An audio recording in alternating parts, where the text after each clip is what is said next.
Assalamualaikum warahmatullahi wabarakatuh. Halo sobat semua, dimanapun kalian berada. Perkenalkan, nama saya Muhammad Lutfi, mahasiswa Universitas Islam Negeri Syekh Ali Hasan Ahmad Ad-Dari Parangsi Dimpuan, semester 5, jurusan PGMI, NIM 222050009. Di sini kita akan membahas sedikit tentang tenaga pendidik dan tenaga kependidikan. Yang pertama, kita akan membahas tentang pengertian tenaga pendidik, yang dimana tenaga pendidik adalah seorang yang bertugas untuk memberikan ilmu ataupun mentransfer ilmu. Biasanya tenaga pendidik ini bisa disebut sebagai guru, dosen, ustadz, widyasuara, dan mentor. Tugas tenaga pendidik yang pertama yaitu mengajar. Definisi mengajar yaitu memberikan pengajaran ataupun memberikan ilmu kepada siswa, baik yaitu ilmu matematika, ilmu IPA, ilmu bahasa Indonesia, yang dimana tujuannya untuk memberikan pemahaman kepada siswa terkait materi yang kita bawakan. Jadi di dalam mengajar juga guru ditekankan harus memiliki beberapa metode ataupun model gaya belajar atau bisa juga strategi belajar yang dimana gunanya untuk mempermudah seorang guru memberikan pemahaman kepada siswa. Selain itu juga siswa-siswa dengan berbagai gaya model belajar mudah untuk paham akan materi yang kita bawakan. Terus yang kedua yaitu menilai. Setelah guru melaksanakan yang namanya mengajar, guru harus melakukan yang namanya menilai. Guru gunanya guru sudah mengetahui seberapa jauh ilmu ataupun materi yang diserap oleh siswa. Jadi kalau misalnya masih ada materi yang belum bisa diserap oleh siswa kita, kita tidak boleh melanjutkan pelajaran ataupun materi selanjutnya. Tetapi kita harus mengulangi materi tersebut supaya semua siswa yang berada di dalam kelas itu paham akan materi kita. Jadi tidak bisa melanjutkan pembelajaran kalau semua di dalam kelas itu belum paham akan materi yang kita bawakan. Terus yang ketiga yaitu mengevaluasi, yang dimana tujuan mengevaluasi ini mengetahui ataupun mengoreksi di mana kesalahan dalam pembelajaran tersebut, baik dia kesalahan pada guru ataupun kesalahan pada murid. Maksudnya contoh dari kesalahan guru, mungkin seorang guru salah di dalam metode ataupun model gaya.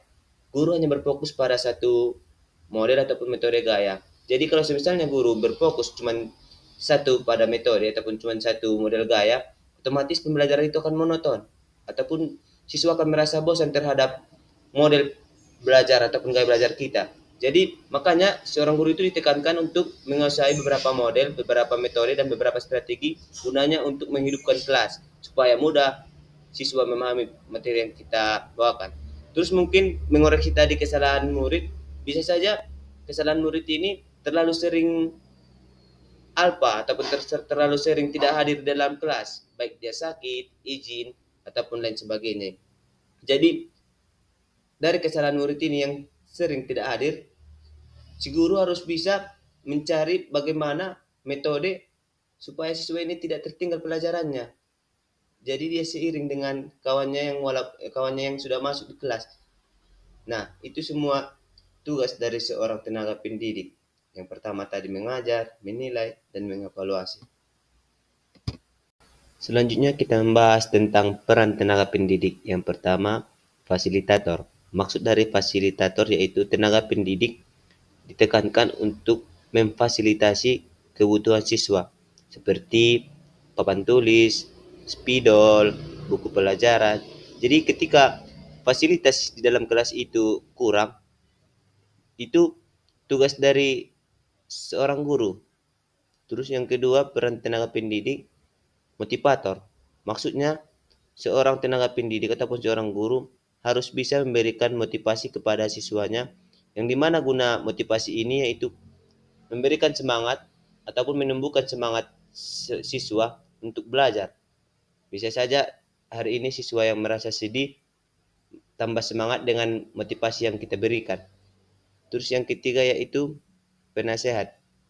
Seorang tenaga pendidik juga harus bisa menasihati murid-muridnya yang melakukan kesalahan. Jadi seorang tenaga pendidik atau seorang guru tidak boleh langsung marah ketika ada siswa ataupun muridnya yang melakukan kesalahan. Tetapi tahap yang pertama dilakukan seorang guru ketika siswa melakukan kesalahan yang pertama yaitu menasihatinya. Kita memanggil siswa yang melakukan kesalahan tersebut, kita tanya, kenapa dia bermasalah? Misalnya dia cabut kan, kenapa dia cabut? Apa tujuannya? Nah, seorang guru itu ditekankan supaya tidak langsung marah, tetapi menanyanya dulu dan setelah itu memberikan nasihat.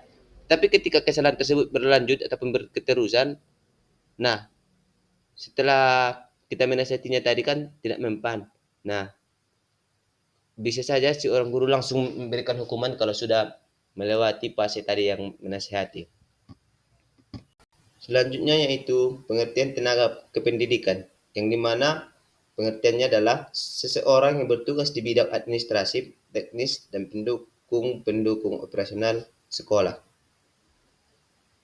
Nah, untuk tugas tenaga kependidikan yaitu administrasi keuangan.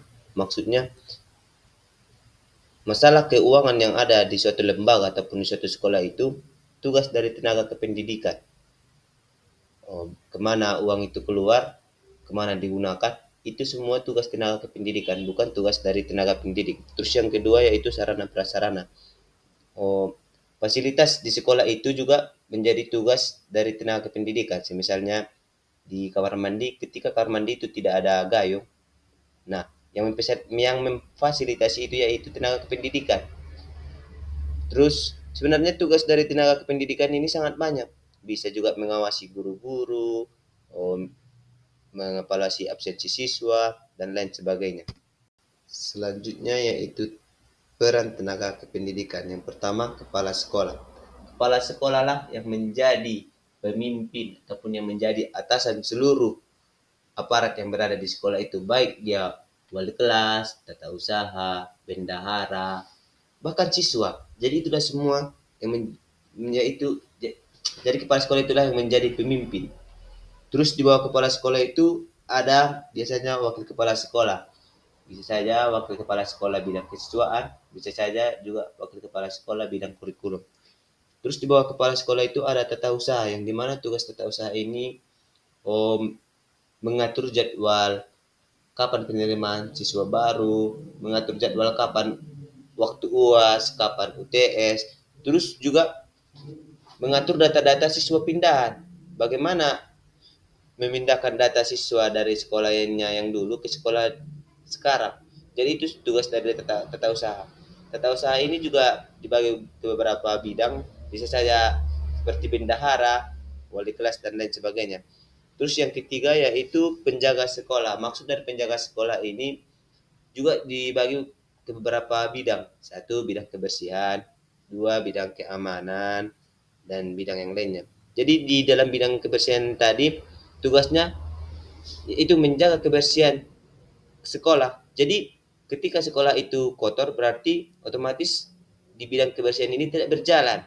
Nah, tetapi kalau sekolahnya bersih, berarti bidang kebersihan itu berjalan dengan tugasnya. Terus yang kedua yaitu bidang keamanan. Maksud dari bidang keamanan ini bisa saja yang menjaga keamanan sekolah seperti satpam ataupun yang lainnya. Jadi bidang keamanan ini gunanya untuk menjaga keamanan sekolah itu supaya tidak ada yang namanya kehilangan. Karena kan di sekolah itu sangat banyak fasilitas yang sangat berharga, contohnya laptop.